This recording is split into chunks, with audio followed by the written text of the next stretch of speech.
Lunar New Year or Tet is tomorrow, so to celebrate, we're making my favorite recipes to ring in the new year. And today, we're making Gio Thu, or head cheese. Now, that name might be a little bit confusing because there's no cheese in the actual recipe, as this dish is more like a terrine and it's packed full of different pig parts like the snout, tongue, and ear. This is one of my favorite Tet recipes, and it's the only time of year that I really ever get to eat it, and I have incredibly fond memories of my family gathering around the table and eating Gio Thu as a drinking snack while sharing stories. Now, Gio Thu is eaten during Tet because it symbolizes unity and prosperity, because the binding of the various pig parts to create a cohesive dish helps remind us the importance of familial bonds and to stick together through thick and thin.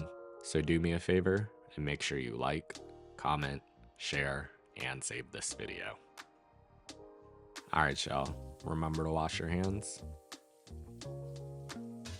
Now the first thing we have to do is get all of our prep work done. So first I have a nub of ginger and we'll just cut that in half. And then I have a smaller piece of ginger and we'll mince that up. And with both of these, don't worry about peeling the ginger either. Now the minced ginger will be used to clean the pork first, and then the halved ginger, we'll use that to boil it later. Next up, I have half of a large shallot, and we'll get that minced up as well. And if you don't mince your garlic in bulk like I do, now would be a good time to mince up a few cloves as well. Then the last part of our prep is to rehydrate our wood ear mushrooms. Now we're gonna soak that in some room temperature tap water for half an hour.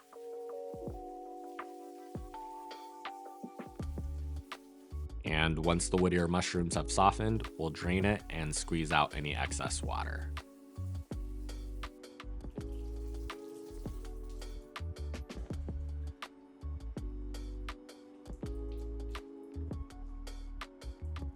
Then you'll notice that there are some hard knots typically found at the root end of the mushroom, and we'll need to trim those away first. And then afterwards, we'll give the wood ear mushrooms a rough chop. Go ahead and set that aside, and we'll move on to our pork.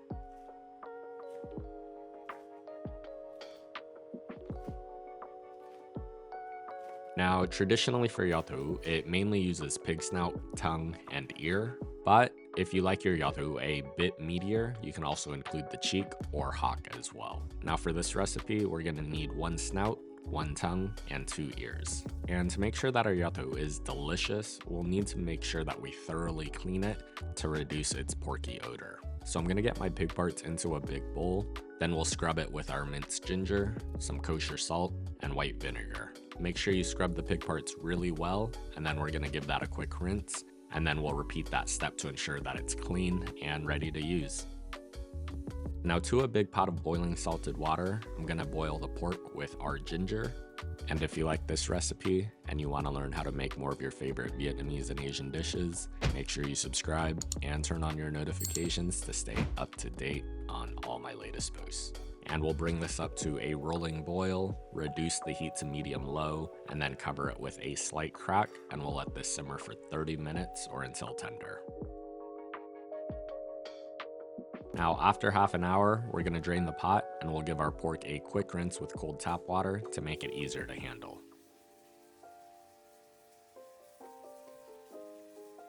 Then we'll cut all of our pork into thin strips, and first with the tongue, you'll notice that it has an outer white layer, and we'll have to trim that off before slicing.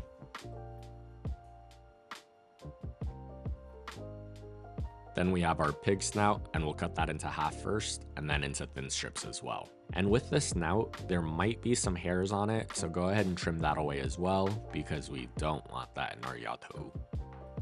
And then finally, we have our pig ear. And this is my favorite part of Gio Thu because that cartilage really gives it a cool crunchy texture that you really can't find anywhere else. And once we have that all sliced up, it's time to cook. Now to a big pan on medium heat, we'll add a splash of oil and we'll saute some minced shallots and garlic for just a couple of minutes or until fragrant. Then we'll add in all of our sliced pig snout, tongue, and ear, and we'll saute that for about 5 minutes.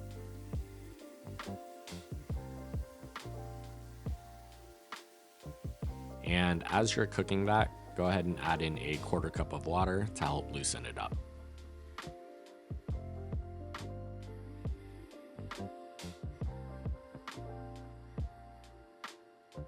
Then we'll add in our rehydrated wood ear mushrooms and we'll cook that for another 5 minutes. Now, if your mixture starts to get a little too dry, feel free to add a little bit more water as you go. Then we'll season our mixture with a tablespoon of fish sauce, 1/2 tablespoon of sugar, 1/2 tablespoon of MSG, salt and pepper to taste. Now, I will say that traditionally, Gio Thu uses whole peppercorns, but personally, I'm just not a fan of biting into them whole, and I prefer fresh ground black pepper instead.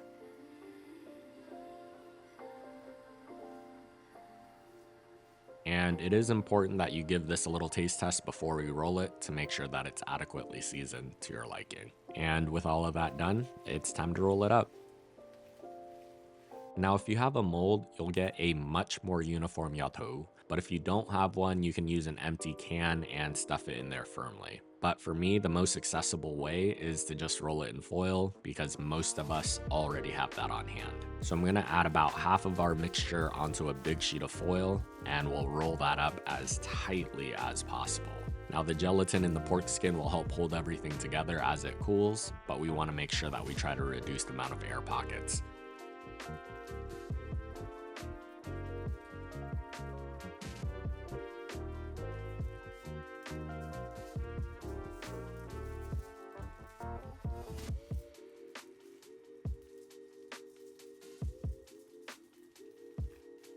So after rolling it in foil, I'll wrap it in some plastic wrap to help tighten it up even further. Now once we have our Gio Thu rolled up into logs, this is going in the fridge for a minimum of 4 hours or overnight to firm up.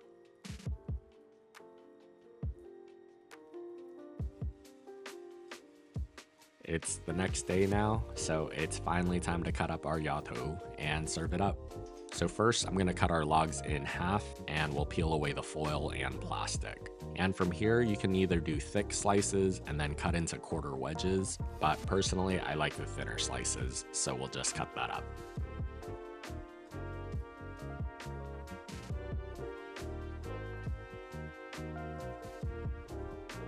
And then it's time to plate. Now, Gio Thu is typically served as a part of a bigger feast, and you can add pickled veggies or Thai chilies onto the plate, but today we'll just keep it simple. And just like that, you've made Gio Thu at home. As always, the recipe and measurements are on my blog at feedthepudge.com.